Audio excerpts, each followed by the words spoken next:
কাজে মন, নদী ও জীবন, নদী ও জীবন, বাংলাদেশের নদী ও জীবন, নদী ও জীবন, ও নদী ও জীবন, বাংলাদেশের নদী ও জীবন, বাংলাদেশের নদী ও জীবন। প্রিয় দর্শক, শুরু হলো নদী ও জীবন। আজকে আমরা নদী ও জীবন অনুষ্ঠানে একটু অন্যরকম আলোচনার সূত্রপাত করব। আজকের বৈঠকে আমাদের যে অ্যালায়েন্স রয়েছে, চর অ্যালায়েন্স, সেই অ্যালায়েন্সের সদস্যরা যোগ দেবেন। চর অ্যালায়েন্স হলো সেই একটি সংস্থা বা সংগঠন বা ঐক্যবদ্ধ একটি প্ল্যাটফর্ম, যারা সবাই মিলে চরের যে জীবনের উন্নয়নের কথা আমরা বলছি, সেই উন্নয়নকে কিভাবে অর্থবহ করা যায়, কিভাবে আরও সার্থক করে তোলা যায়, সেটার সমন্বিত একটা প্রচেষ্টা। আমাদের এই বৈঠকে আমাদের চর অ্যালায়েন্সের সদস্যদের বাইরেও আরও যে কয়েকজন বিশিষ্ট ব্যক্তি রয়েছেন, তারা হলেন কয়েকটি ইলেকট্রনিক এবং প্রিন্ট মিডিয়ার সাংবাদিক। আজকে যারা নীতি নির্ধারণের সঙ্গে জড়িত রয়েছেন, আজকে যারা বিভিন্ন ক্ষেত্রে বড় দায়িত্ব পালন করছেন, তারা আমাদের এই আজকের যারা এখানে সমাবেশে এসেছেন, তাদের বক্তব্য শুনে এবং তাদের বক্তব্যের গুরুত্ব অনুধাবন করে তারা যদি তাদের নীতিতে এই চরের জীবন যাপনে যে উন্নয়নের কথা আমরা বলছি, চরের মানুষের দিন বদলের কথা বলছি, সেই ক্ষেত্রে সহযোগী ভূমিকা পালন করেন, তাহলে হয়তো আজকের এই সভার একটা সার্থকতা আমরা সবাই খুঁজে পাব। প্রিয় দর্শক, আপনারা নদী ও জীবন অনুষ্ঠানের মাধ্যমে গত কয়েক বছর ধরেই চরের জীবনের অগ্রগতি, চরের জীবনে যে কাজ চলছে, সেগুলোর ধারাবাহিকভাবে জানতে পেরেছেন। আজকে শুরুতে আমরা বলেছি যে আজকে অ্যালায়েন্স সদস্যরা এবং আমাদের সহযোগী মিডিয়ার দু একজন ব্যক্তিত্ব এসেছেন, তারা তাদের অভিজ্ঞতার কথা বলবেন। আর আমরা এই অ্যালায়েন্সের যারা সদস্য, তারাও তাদের অভিজ্ঞতা শেয়ার করবেন। কাজী নবিউল হক। আমরা কয়েকটা চরে গিয়েছিলাম দেখতে, তো আমরা এখান থেকে যে ধারণাটা করে গিয়েছিলাম চরের অবস্থা, সেখানে গিয়ে সে ধারণাটা আমাদের কাছে মনে হচ্ছে যে আমরা কোথায় এলাম, কি দেখছি। এটাকে সত্যি একটা বাস্তব জিনিস যেখানে মানুষ বসবাস করছে। একটা পরিবারে দেখলাম 9টি সন্তানসহ পিতামাতা বসে আছে, সারাদিন কিছু খাওয়া হয়নি। এটা অবিশ্বাস্য, এবং কখন খাবে তারাও কেউ জানে না। তো সেই প্রেক্ষিতে যে চরের এই যেটা বলা হয় যে প্রভার্টি, সেই প্রভার্টির যে ম্যাগনিটিউড, সেটাকে তুলে ধরার চেষ্টা করা হয়েছে এই টেলিভিশন প্রোগ্রামের মাধ্যমে। কিন্তু তবুও আমার মনে হচ্ছে যে আমরা উপস্থাপনের মাধ্যমে যে সমস্ত প্রোগ্রামগুলো করেছি, যা দেখানোর চেষ্টা করেছি, সেটা করে আমরা কতখানি সেখান থেকে কি সঞ্চয় করতে পেরেছি, কি ইম্প্যাক্টটা হয়েছে। কারণ আমরা তো মানুষের দর্শকের কাছে পৌঁছাচ্ছি, কিন্তু ইম্প্যাক্টটা কী হয়েছে সেটা বোধহয় একটা দেখার সময় আসছে। এটা একটা দিক গেল। আর একটা দিক হচ্ছে যে অনুষ্ঠানের দিক থেকে, বিষয়ের গভীরতার দিক থেকে এটা অত্যন্ত গুরুত্বপূর্ণ যে কোনো জিনিস লিখে উপস্থাপন করার, কোনো জিনিস দেখে উপস্থাপন করার যে বিরাট ফারাক অথবা পার্থক্য রয়েছে, তা আমরা নিশ্চয়ই অনুধাবন করতে পারি। বিশেষ করে চরের ওই মুখগুলো, ওই প্রাকৃতিক অবস্থাগুলো, এখন বাস্তব অবস্থাগুলোকে তুলে ধরাটাই একটা বড় বিষয় ছিল। আমি নিজেও অনেক চরে গিয়েছি, তাদের সমস্যাগুলো খুব কাছ থেকে দেখেছি। আমি সেই প্রেক্ষিতে আমি দু একটা বিষয়ের কথা আরও বলবো। সেটা হচ্ছে যে এইবার যখন আমাদের এই নতুন সরকার আসার পরে আমরা দেখলাম যে খাস জমি বিতরণ কমিটি উপজেলা ভিত্তিক যেটা করা হয়েছে, সেখানে আমরা একটি বিষয় দেখতে পেয়েছি যে সেখানে এনজিওদের সম্পৃক্ততা এবার নাই। গত বছর এই কমিটিতে এনজিওদের একজন প্রতিনিধি থাকতো, কিন্তু এবার নাই। আমি এই কারণে এই কথাটি বলছি যে চরের যে জমি মূলত সেটা খাসল্যান্ড, খাস জমি, এবং সেই জমি যাতে সেখানে সেই খাস জমিটা তারা পায়, এজন্য তো আমরা আগে থেকে অনেক অ্যাডভোকেসি করছি, কিন্তু এবার আমরা দেখতে পেলাম যে সেখানে এনজিওদের কোনো সম্পৃক্ততা নাই। আমি মনে করি এনজিওদের এই সম্পৃক্ততা না থাকার কারণে একটা অসুবিধা হতে পারে। সেটা হচ্ছে যে চরের যারা প্রকৃত ভূমিহীন, তাদের পক্ষে সেভাবে অ্যাডভোকেসি করার বোধহয় কেউ আর থাকবে না। চরকে যদি ডেভেলপ করতে হয় তাহলে টু প্রংড অ্যাপ্রোচ, ল্যান্ড এটা একটা সেটেলমেন্টের বিষয়, সেটা হয়তো সরকারি ব্যবস্থাপনায় যত সুষ্ঠুভাবে করা সম্ভব হবে, কিন্তু এটা বাইরে থেকে কিন্তু ভূমিহীনদের ল্যান্ড পাইয়ে দেওয়া এটা কঠিন কাজ, আনটিল অ্যান্ড আনলেস তারা নিজেরা অর্গানাইজড হয়। সেখানে কিন্তু ইনস্টিটিউশনাল ডেভেলপমেন্টের একটা বিরাট ব্যাপার রয়ে গেছে, সেই দিকে অদ্যবধি কিন্তু তেমন জোরালো পদক্ষেপ নেওয়া হয়নি। আমরা মনে করতে পারি যে চরের ল্যান্ডগুলি ব্যারেন ল্যান্ড, কিন্তু একদিন সেগুলো হয়তো ভ্যালুয়েবল হতে পারে, কিন্তু সেখানে প্রচুর সানলাইট আছে।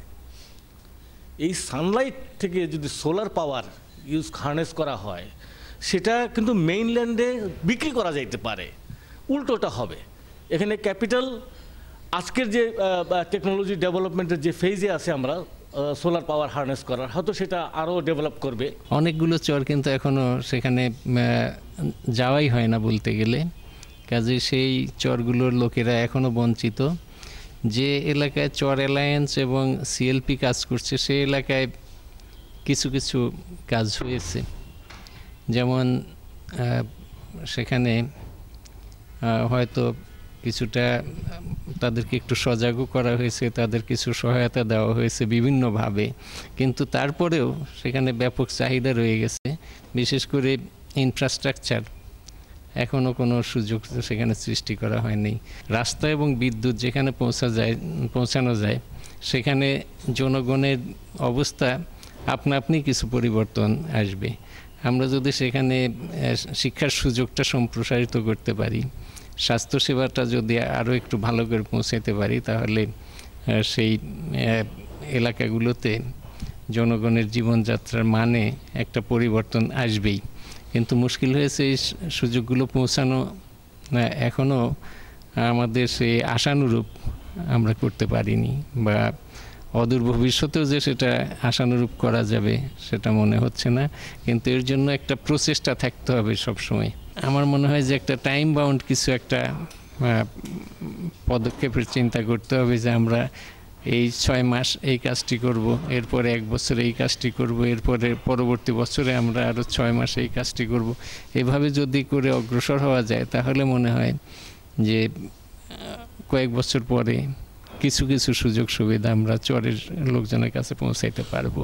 আমার কাছে সবচেয়ে বড় সমস্যা যেটা মনে হয়েছে, যে কাজ শুরু হয়েছে যখন এটা চলতে থাকবে কাজ, সমন্বয়ের একটা প্রয়োজনীয়তা আছে। বিভিন্ন এনজিও কাজ করছে, তারা তাদের মতো করে কাজ করছে, সেই সঙ্গে সরকার যে কাজগুলো করছে, আমার কাছে মনে হয় যে কোনো একটা বডি থাকা উচিত যারা টোটাল কাজগুলোকে সমন্বয় করবে, ইস্যু ধরে ধরে, যেটা আমার মনে হয় সরকারেরই তত্ত্বাবধান করা উচিত। যেমন আমি এবার একটা চরে গিয়ে দেখলাম যে সেখানে সরকারের যে 40 দিনের কর্মসৃজন কর্মসূচি সেটা চলছে, দিনে 100 টাকা একদিন কাজ করলে মাটি কাটতে হচ্ছে তাদেরকে। আবার এদিকে WFPর একটা প্রোগ্রামে 50 কেজি করে চাল দেওয়া হয়েছে, কমন হয়নি, অন্যজন পেয়েছে। তো এরা মনে করছে যে ওরা 50 কেজি চাল এমনি পেয়ে গেল, আমাকে সারাদিন কাজ করিয়ে নিচ্ছে এরা, তারপর 100 টাকা দিচ্ছে। তো এটা একটা বড় প্রবলেম মনে হচ্ছে আমার কাছে। আর বাকি আমার কাছে মনে হয় যে পজিটিভ। আর রিমোট এলাকাগুলোতে আসলে আমাদের সাংবাদিকদের যাওয়া উচিত, যে এখন এক্সিস্টিং যেসব জায়গায় কাজ হচ্ছে এগুলোর বাইরে আরও যেসব জায়গায়, যেমন আমার কাছে মনে হয়েছে যে আমরা মঙ্গা এলাকা শুনলে মনে করি গঙ্গাচড়া, বা মানে সামনে সারফেসে যেগুলো পড়ে আর কি, তো যেখানে গিয়ে নেমে ঘুরে দেখে আসা যায়। সেটা কুড়িগ্রামের সদর উপজেলার খেয়ার আলগার চর। এই চরে 560টা পরিবার আছে, বাচ্চা তো মিনিমাম 1500 আছে। সেখানে কোনো সরকারি স্কুল, প্রাইমারি স্কুল নেই, কোনো একটা এনজিও স্কুল পরিচালনা করে, সেখানেই বছরে মাত্র 30 জন বাচ্চা নেওয়া হয়। এখন ওখানে একটা গন্ডগোল হয়, একটা মানে ওদের মধ্যে একটা সমস্যা, যে 30 জন বাচ্চা কার বাচ্চাকে দিবে ওইখানে। তো সেই 30 জন বাচ্চা যখন নেওয়া হয়, সেখানে এমন হতে পারে যে কয়েকজন মিলে যদি ওইখানে একসঙ্গে ওই কাজটা করে 300 জন বাচ্চা নিতে পারে। তো আমার কাছে মনে হয়েছে যে কাজ শুরু হয়েছে, পজিটিভ, সব কিছুই পজিটিভ, ওখানকার মানুষও সচেতন। মনে হয় সমন্বিতভাবে করলে রেজাল্টটা ভালো পাওয়া যাবে। আমি একটা জাস্ট রেফারেন্স দিয়ে কথাটা শুরু করি, যে এই ধরনের কাজ মানুষ অনেকের ক্ষেত্রে শোনা যায় যে এই ধরনের কাজের কি ফিডব্যাক আছে, কি পাই আমরা না পাই। তো সবার আগে যেটা বলবো, আমার এই সিরিজটার শেষে মানে এত প্রত্যন্ত জায়গা থেকে, দেশ এবং দেশের বাইরে থেকে এত মানুষ ফোন করে এই বিষয়টা নিয়ে এত উচ্ছ্বসিত এবং প্রশংসিত করেছে, এবং প্রত্যেকে এই কাজটার সাথে ইনভলভ হতে চেয়েছে। ইনভলভ এই কারণেই তারা সাহায্য করতে চেয়েছে, তারা সহযোগিতা করতে চেয়েছে, তারা যে যেখান থেকে পারে সেখান থেকে তার মতো করে এগিয়ে আসতে চেয়েছে। আমরা যদি ছোট্ট ছোট্ট করে এই বিষয়গুলো তুলে আনি, আমাদের নিউজের মধ্যে হোক, আমাদের বিভিন্ন অনুষ্ঠানের চাঙ্কের মধ্যে হোক, 1-2 মিনিট বা 5 মিনিটেরও একটা ছোট ছোট পর্ব করে যদি আমরা দেখাই বিভিন্ন জায়গায়, সেটা খুবই একটা সাড়া ফেলতে পারে। একটি চরের কথা বলি, সেখানে যখন আমরা পৌঁছলাম কাজ করার ফাঁকে, আমরা যখন মনে হলো যে এখানে আসলে আমরা মোটামুটিভাবে ঠিক করেছিলাম এখানে আমরা তাদের স্বাস্থ্যগত কোনো বিষয় নিয়ে কাজ করতে পারি। ওখানে যত ভদ্রমহিলা রয়েছেন তারা ঘিরে ধরলেন একটা সময়, এবং প্রত্যেকের যে ব্যক্তিগত এত সমস্যা তুলে ধরলেন, শারীরিক সমস্যা, মানে সেগুলো এত মানে মানে খুবই তাদের অনেক বিষয় আছে তাদের খুবই ব্যক্তিগত, তাদের তার মধ্যে এর বাইরে তাদের ছোট বাচ্চাদের শারীরিক সমস্যা রয়েছে অনেক রকম। তো এই যে সমস্যাগুলো তারা, আমার যেটা মনে হলো যে আমি তো এই বিষয়ে মানে বলার মতো কেউ না, আমি তো আসছি অন্য একটা কাজ করতে, কিন্তু ওদের আসলে বলার জায়গাটা এমন একটা জায়গায় পৌঁছেছে যে কাউকে হয়তো বললে, হয়তো তাদের মনে হয়েছে যে আমাকে বললে হয়তো কিছু কাজ হতে পারে, হয়তো কোনো জায়গায় কথাটা পৌঁছতে পারে, হয়তো তাদের জন্য কিছু উপকার বা কারো জায়গায় কোনো উপলব্ধির জায়গা তৈরি হতে পারে।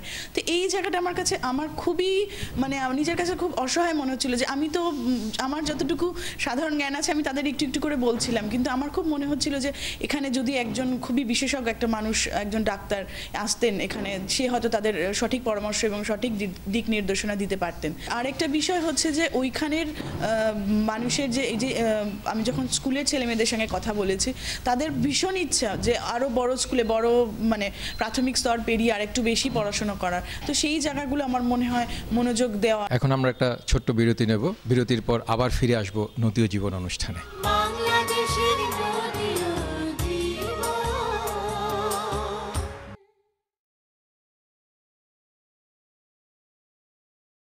বাংলাদেশের নদী ও জীবন। আমরা ফিরে এলাম আবার নদী ও জীবন অনুষ্ঠানে। আলোচনা করছিলাম চরের জীবন নিয়ে, চরের জীবন মান উন্নয়নের বিষয় নিয়ে। আসুন আমরা আবার আলোচনায় ফিরে যাই। ল্যান্ডের ব্যাপারটা নিয়ে একটু খুব সিরিয়াসলি মুভ করা দরকার। আমার অভিজ্ঞতা খুবই ভয়াবহ যে আমি একবার ভোলায় গেলাম, দেখলাম যে এখানে খতিয়ান নামক এক ধরনের ক্যারেক্টার আছে, নাকি শুধু খতিয়ান চেঞ্জ করে করে জমিগুলো দখল করে নেয়, অ্যাসিড নিক্ষেপ করে, এরকম ভয়ঙ্কর ব্যাপার আছে এক। আর দুই হলো আসলে সেলফ সাস্টেইনিংয়ের জন্য আসলে ওখানে কিন্তু অনেক রকম ব্যবস্থা আছে, যদি সেটা পলিটিক্যাল প্রভাবের বাইরে বা সন্ত্রাসের বাইরে তাদেরকে নিয়ে আসা যায়, তাহলে কিন্তু তাদের পক্ষে মানে ওখানে নেচার এবং এত রিসোর্সফুল সম্ভব, কিন্তু তাদেরকে সেই সিকিউরিটি দিতে হবে। ইমরান, আপনার কাছে আসতে চাই, সিন্স আপনি এই প্রজেক্টের আপনারা ইনিশিয়েট করেছেন এবং আপনারা এটা সাপোর্ট করছেন, এই ক্ষেত্রে যেমন মিডিয়ার কিছু বক্তব্য এলো অ্যাবাউট দেয়ার অ্যাক্টিভিটি এবং আমাদের অ্যাক্টিভিটি, আমাদের অন্যান্য সদস্যরাও বলেছেন। আপনার কাছে কি মনে হয় আগের এই অভিজ্ঞতা থেকে এই যে নতুন যে এক্সিস্টিং যে প্ল্যান আছে তার চেয়ে যে এক্সট্রা যে প্ল্যানের কথা আমরা ভাবছি, এইটা কিভাবে সাকসেসফুল করবে? মিডিয়ার রোলটা আমার মনে হয় যে খুবই খুবই গুরুত্বপূর্ণ, আর এর ছাড়া গতি নাই আমার কাছে মনে হয়, সেটা কিপ কন্টিনিউ হওয়া উচিত। এবং বিশেষ করে আমাদের আরও সংগঠিতভাবে অর্গানাইজড ওয়েতে মনে হয় প্ল্যানিং করা দরকার। যেমন ধরেন আমরা বাজেটে বরাদ্দটা বেড়েছে চরের জন্য, কিন্তু আমরা যদি স্ট্যাটিস্টিক অ্যানালিসিস করে দেখি গত অর্থ বছরে যে ইমপ্লিমেন্টেশন কিন্তু সেই অনুযায়ী হয়নি বাজেট থাকা সত্ত্বেও। এর পিছনে কারণটা কি? কারণটা হলো যে জায়গায় খরচ করার কথা সেই জায়গায় এনশিওর করা যায়নি, সুতরাং বাজেট থাকা সত্ত্বেও ইমপ্লিমেন্টেশন হয়নি। তো সুতরাং লোকাল পর্যায়ে, জাতীয় পর্যায়ে আমাদেরকে ওই প্ল্যানিং এবং ইমপ্লিমেন্টেশনে আমাদেরকে একটু দেখতে হবে, নজর দিতে হবে আর কি। আর আমরা যারা এখানে আছি, তবে ভালোর দিক হলো আমরা সবাই কিন্তু চেষ্টা করছি, এটা আমার মনে হয় ভালো জিনিস। একদিনে হয়তো সম্ভব হবে না, তবে সবাই যদি আমরা লেগে থাকি তা আমার বিশ্বাস যে আমরা ধীরে ধীরে হলেও সামনের দিকে এগিয়ে যাব। এত লোক বেকার, কাজ নেই, অথচ জমি পড়ে আছে। লোকজনের সাথে আমি কথা বললাম, তো তারা বলে যে আমাদের মরা কার্তিক আসলেই আকাল দেখা দেয়, তখন কাজ থাকে না, আমরা কৃষিকাজও করতে পারি না। কেন করতে পারি না? যে আমরা কি করব, তামাক চাষ ছাড়া তো আর কিছু জানি না, যে কি চাষ করলে এখানে আমরা আমাদের বিনিয়োগটা আবার ফেরত পাবো। আমি ওইখানকার কৃষি কর্মকর্তার সাথে কথা বলছি, উনি আমাকে যেটা বলল যে আমার তো লোকবল নেই, আমি যে চরে একদম দ্বীপ চরে লোক পাঠাবো সেই লোকবল আমার নেই। তো এই যে নেইয়ের মধ্যে আমরা আছি, অথচ আমরা চাচ্ছি কৃষিতেই আমরা আসলে আমাদের মূল সেক্টর হচ্ছে কৃষি, আমরা কৃষি স্বনির্ভর মানে কৃষিতে নির্ভরশীল, আমরা কৃষির উৎপাদন বাড়াতে চাই, কিন্তু দেখা গেল ওইখানে বিস্তীর্ণ জমি পড়ার পর আমরা কিছু চাষাবাস করতে পারতেছি না। মানে একটা দৃষ্টান্ত যদি আমরা এভাবে বলি, প্রথমে হয়তো আমরা একবার বলেছি যে আলাদা করে চরের জন্য সরকার অর্থ বরাদ্দ করতে পারে কি না, এবং যে বিষয়গুলো এখানে এসছে সেই বিষয়গুলো কিভাবে অ্যাড্রেস করা যায় এবং সরকার কোন কোন ক্ষেত্রে সেটা করতে পারে। আমাদের একদিন পর্যন্ত পলিসি লেভেলে এই ব্যাপারে কোনো সচেতনতা ছিলই না। চর যে একটা আলাদা একটা জগৎ, এবং এই যে আলাদা সমস্যা, এবং এই সমস্যার ওই একই মানে মানে ফাঁসের সমস্যা সমাধান হবে না, মানে one size will not fit all, এটা তো ছিল না। যাই হোক, এখন এই চর অ্যালায়েন্স বা বিভিন্ন সিএলপি প্রজেক্ট বা বিভিন্নভাবে কিছু কিছু তো কাজ হচ্ছে। সবার আগে যেটা দরকার সেটা হলো যে মানে ভয়েস রেইজ করা। আমরা যে বলবো চর অবস্থা দেখে এসে বলবো, আর চরের মানুষ নিজেরা বলবো, অনেক পার্থক্য, আকাশ পাতার পার্থক্য আমার মনে হয়। চরের মানুষ নিজেরা যদি অর্গানাইজড হতে পারে এবং অর্গানাইজ যদি করা যায় তাদেরকে, তাহলে তাদের একটু এই জন্য এদিকে নজর, মানে পলিসি লেভেলের নজরটা ওইদিকে বেশি পড়বে। আমরা তো মনে হয় গিয়েছিলাম বোধহয় গতবার বাজেটের আগে, আমি আর ডক্টর আতিফ সাহেব গিয়েছিলাম ফাইন্যান্স মিনিস্টার সাহেবের কাছে, কিছু বোধহয় বক্তৃতার মধ্যে ছিল। আমরা তো চেয়েছিলাম যে চর অঞ্চল সম্পর্কে, চর এবং নদী ভাঙ্গা এই সম্বন্ধে স্পেসিফিক মেনশন করা বাজেটে, এবং কিছু অ্যাটলিস্ট হয়তো প্রজেক্ট এখন হাতে নাই এই মুহূর্তে, নাও থাকতে পারে, কিছু ইয়ারমার্ক করে রাখা যায়। কারণ আমাদের অতীতে আমাদের ইতিহাসে আমরা বাজেটে বহু দেখেছি, জানে কিছু টাকা আলাদা করে রাখা হয়েছে আনঅ্যালোকেটেড ফান্ড, বা সেখানে চর অঞ্চলের জন্য বিশেষ উন্নয়ন প্রকল্প এরমে করা যেত, তারপরে প্রজেক্ট আসতো।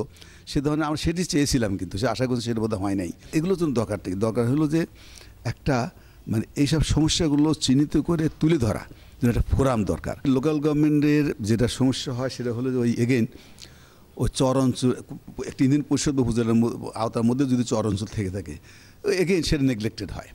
সেজন্য এটাকে প্রয়োজন হলো যে তাদেরকে এই সেন্ট্রালি লোকাল গভর্নমেন্ট মিনিস্ট্রি থেকে কোনো একটা পলিসি ডাইরেক্টিভ থাকতে হবে যে চর অঞ্চলকে বিশেষ নজর দিতে হবে, বিশেষ বরাদ্দ ইত্যাদি করতে হবে। Local planning is the most important thing. কাজে আমি অ্যাডভোকেসি কথাটাকে এই বছর ডিসেম্বর পর্যন্ত রাখতে চাই। নেক্সট ইয়ারে জানুয়ারি থেকে লবিং, লবিস্ট ছাড়া এটা কিছু করা যাবে না। অ্যাডভোকেসি ইজ সামথিং যে এক্সপ্লেইন করা, এটা দরকার ছিল, এবং আমরা এই ফেজটা আমরা ডিসেম্বরে ক্লোজ করে দিই এবং লবিং শুরু করতে হবে। সেই জন্য আমি প্ল্যানিংটা এভাবে করতে চাই। কয়েকটা সব চর তো আমরা বোধহয় নিতে পারবো না, যে কটা চর পছন্দ করি আমরা নিতে কাজ করতে চাই, প্রত্যেকটা চরের জন্যে স্থানীয় একটা চর উন্নয়ন কমিটি বলেন বা ফাউন্ডেশন বলেন স্থাপন করতে হবে, এবং একটি উন্নয়ন পরিকল্পনা তারা করবে আমাদের হেল্প নিয়ে, আমরা হেল্প করব আউটসাইডার হিসেবে, তাদের অভাবগুলোকে আমরা মেটাতে চেষ্টা করব। তারপরে ওগুলো ওই বটম আপ প্রসেসে আসবে। পলিটিশিয়ানরা কাজ করেন না বা সরকার কাজ করেন, এই কথাটা ঠিক না। আমরা লবিং করতে পারি না হয়তো, কারণ মন্ত্রীর পক্ষে তো ওই চরে যেয়ে দেখা সম্ভব না। He is not for the Char, he is for the country. সেই জন্য আমাদের এই সংযোগটা, অর্থাৎ চর কমিটি এবং সরকারের মধ্যে যে সংযোগ, আমার মনে হয় আমরা এই চর অ্যালায়েন্সটা যদি সংযোগের কাজটি করতে পারি, এটা একটা মস্ত বড় কাজ হবে। নতুন বছরে আমরা চর ভিত্তিক কমিটি গঠন, চর ভিত্তিক ওই কমিটিকে দিয়ে উন্নয়ন পরিকল্পনা প্রণয়ন, এবং কমিটির যে ঘাটতিগুলো পরিকল্পনা করার ব্যাপারে, সেই ব্যাপারে তাকে সাহায্য দেওয়া। তারপরে সেটাকে অ্যাকশনে পরিণত করতে গেলে যে রিসোর্সেস দরকার, ওই রিসোর্সেসগুলো এখানকার সিএসআর এবং অন্যান্য পদ্ধতিতে কালেকশন করে যতটা পারি সবাইকে আমরা নিশ্চয়ই দিতে পারবো না। আর লাস্টটা হলো সরকারের কার কাছে গেলে, কোন মন্ত্রীর কাছে গেলে বা কোন সচিবের কাছে গেলে কাজটা হবে।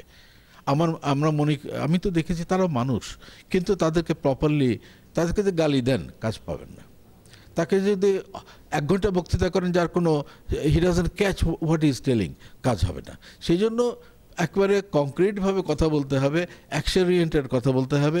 আমি তো দেখি যে মানুষ রিয়্যাক্ট করে, মন্ত্রীরাও পলিটিশিয়ানরাও করে, তো সেটা আমি রাজি আছি, আমি নিজেকে অফার করছি। আমরা নেক্সট ইয়ারে লবিং করতে চাই, এবং আমি লবিস্ট হিসেবে খুব খারাপ হব না, এবং ওনাকে হাফিজুদ্দিন সাহেবকে বহুদিন চিনি, অ্যানাদার ভেরি গুড পারসন, উনিও লবিং, কারণ ওনার হারার তো কিছু নাই, সারা লবিং করেই বেড়ায়, তো কাজে ওনাকে পাবো।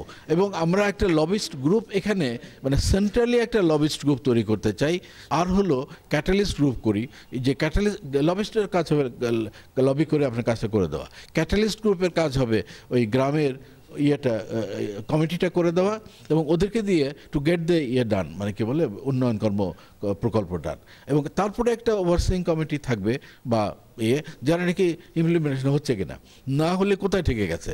যদি লবিং হয় আমাকে নক করবে, যদি লবিং না হয় রিসোর্সেস হয় ঠিক আছে, সেখানেও কোথেকে রিসোর্সেস পাওয়া যায় তাদের লিস্ট থাকবে, আমাদের সঙ্গে যোগাযোগ থাকবে। যে তারা এমন না যে একদিনই প্ল্যান করবে তা তো না, তারা আজকের জন্য অনুভব করলো অত যে দুদিন পরে বলবে যে আমার এটা দরকার, প্রায়োরিটি ফিক্সেশনে আমরা হেল্প করব, but they will have to accept, মানে আমার কথা মতন হবে না, আমি তাদেরকে হেল্প করব, তারা হলো তাদেরটা ঠিক নিজের ভাগ্য নির্ধারণ করবে।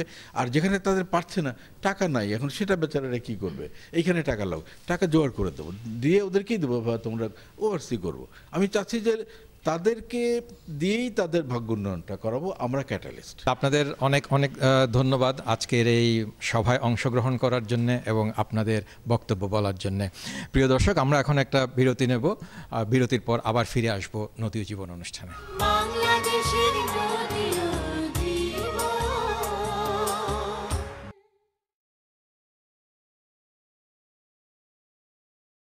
বাংলাদেশের নদীয় জীবন। আমরা আবার ফিরে এলাম নদীয় জীবন অনুষ্ঠানে।